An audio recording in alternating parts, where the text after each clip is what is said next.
Hello, Dr. Zurlik. Hope you are doing okay. I'm showing you the Squarer waveform. So this is the 10 Hz input signal, and this is the Squarer output, which is the frequency is doubled. And the configuration of the input is a 10 Hz input signal, 500 millivolt peak-to-peak voltage, and the sampling clock. So 1 megahertz clock, 3.3 amplitude. And here we have our signal generator, which is the sigma delta modulator.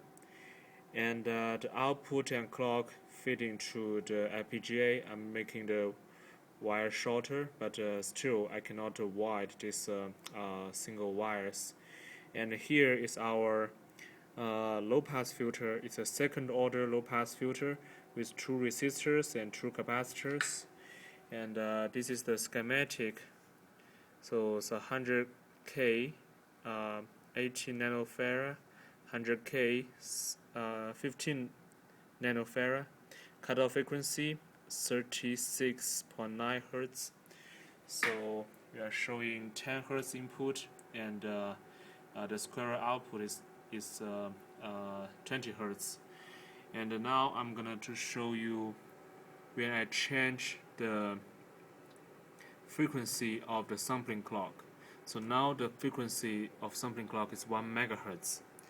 So now I'm going to give it like a 1 kilohertz sampling clock. You can see at 1 kilohertz sampling clock is too slow, so the output waveform is getting bad.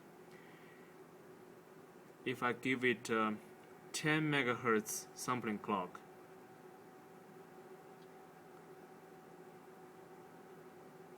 oh, now the input got some problem. So let's go back to 1 megahertz sampling clock. So now both of them doing okay.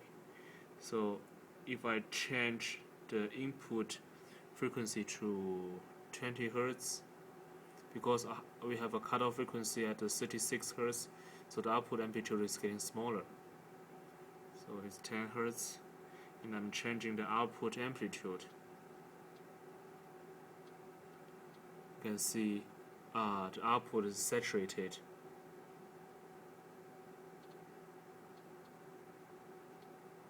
So the best amplitude, we are looking at 500 millivolt peak to peak. And the good thing is that now at a 10 Hertz input signal, the output is pretty clean.